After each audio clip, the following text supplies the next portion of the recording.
Ya, baik teman-teman, assalamualaikum warahmatullahi wabarakatuh. Hari ini kita mau coba belajar eh, nyeting karbu ya, bukan mengajari tapi saya juga belajar gitu untuk menyeting karbu. Karena kemarin itu ada masalah, ada satu dan lain hal lah, jadi saya harus ngoprek-ngoprek karbu. Jadinya ya tanggung lah, jadi saya coba belajar nyeting sendiri karbunya, lalu saya baca-baca tutorial, nyari-nyari buku-buku panduan resmi tentang si karburator ini karburator 175 CDTU lah buat W123 yang mesinnya M115 ini. Ternyata setelah saya lihat-lihat ternyata berbeda dengan Stormberg-nya si Volvo. Dan jadi ternyata si Stormberg 175 CD itu digunakan pada mobil-mobil lain juga ya, tapi ternyata si 175 CDTU yang digunakan di W123 230 dengan mesin M115 ini berbeda gitu. Berbedanya hanya ini aja sih, hanya adjustmentnya gitu, hanya air mixture-nya gitu. Ya gitulah, perbedaan dari situ gitu. Nah, jadi sebelum mulai kita ini harus mencabut si air filternya. Air filter dicabut, lalu kita baru bisa mulai nyeting karbunya. Nah, si settingan karbu itu ada di, maksudnya si settingan idle-nya ya, settingan idle-nya lebih pasnya. Settingan idle speed itu ada di bawah, itu harus pakai kunci shock 8. Lalu ada di pinggir, dia pakai screwdriver minus gitulah. Nah, yang perlu dimulai ada yang perlu disetting saat memulai adalah di bagian bawah, karena di situ ada air mixture dan si air and fuel mixture-nya lah di situ, jadi gabung ya. Nah, di bawah lalu si barometernya adalah si valve yang ada di dalam karbu ini. Nanti ada gambarnya di sini. Valve yang ada di dalam karbu ini kalau misalnya dia terlalu boros, saat diangkat dia akan lebih ngegerung ya. Tapi saat diangkat si valve itu malah dia mesin yang lebih ngedropnya jauh ya, bukan ngedrop pelan-pelan gitu, ngedropnya jauh dan mati gitu. Itu tandanya bensin kita terlalu irit gitu. Itu bisa dilihat juga di karburatornya, si businya ya. Kita bisa lihat dari businya, kalau businya coklat aman seperti itu. Tapi kalau misalnya businya hitam, dia terlalu boros gitu. Nah, habis itu kita coba angkat si valve-nya. Kalau si valve-nya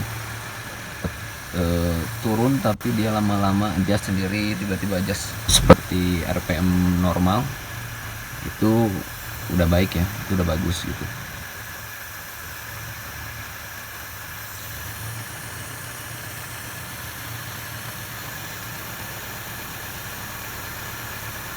Ini anggap settingan bawahnya, jadi screw itu kayak pakai shock 8 gitu. Jadi kalau misalnya ini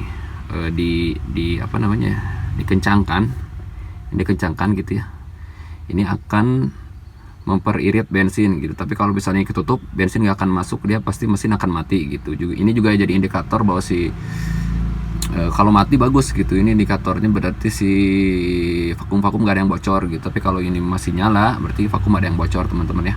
Nah, ini perlu disetting juga nih, perlu pas sih. Kalau misalnya terlalu bawah juga ini akan boros gitu. Nah, ini resiko juga mesin mungkin mati ya. Saya juga belum pernah nyobain kalau dibuka semua gitu. Tapi nanti indikasinya bensin akan bocor di bawah gitu kan. Di sini akan ada bocor.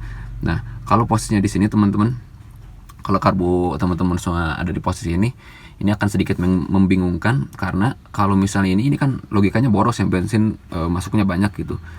Tapi si idle akan lebih lambat gitu teman-teman. Kalau di posisinya gini ya, kalau dikencengin dia akan idle-nya lebih cepat gitu, lebih cepat ke normal gitu. Nah, tapi kalau misalnya teman-teman terlalu irit, dia akan normal gitu. Dia akan si Kalau terlalu irit itu si RPM-nya akan turun gitu. Jadi hampir sama seperti yang di bawah gitu. Jadi harus ditemukan dulu yang pas di tengahnya gitu ya. Cara nemuin yang pasnya yaitu dari si valve tadi. Kalau diangkat dia akan apa namanya, RPM-nya nggak akan jauh beda sama pas nggak diangkat gitu. Dia nggak akan gitu, terus nggak akan ngedrop jauh gitu. Jadi ngedropnya cukup normal, ngedrop normal gitu. Kalau misalnya bener itu ngedrop normal, terus lama-lama dia akan adjust sendiri seperti idle pada saat biasanya gitu. Nah, teman-teman cari di tengah sini gitu ya. Itu sih caranya. Jadi kalau logikanya di sini, kalau mau mengiritkan dia diputar ke searah anti clockwise ya. Ini ya, irit. Nah, kalau clockwise searah jarum jam ini akan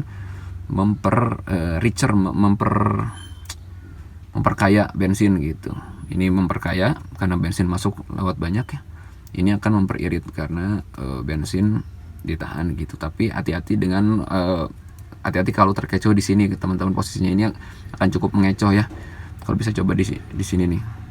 Karena settingannya kita akan kebingungan dalam settingan, karena pas di gini ini akan terasa seperti si RPM-nya tuh RPM irit gitu, padahal ini boros gitu loh teman-teman.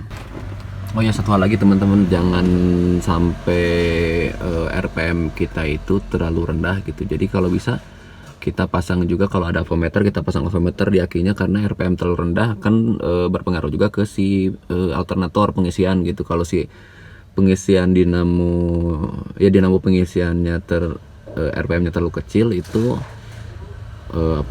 daya yang masuk ke aki kita akan terlalu kecil gitu. Jadi itu riskan untuk bisa mogok juga sih. Jadi akinya bisa sewak juga.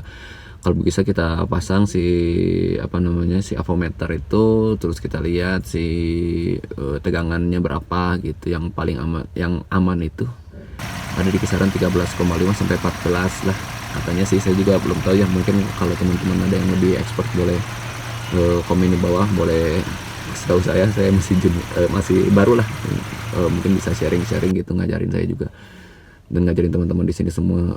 Mungkin juga kalau misalnya ada kata-kata saya yang kayaknya ini nggak pas, ini salah gitu, boleh langsung di komen aja teman-teman.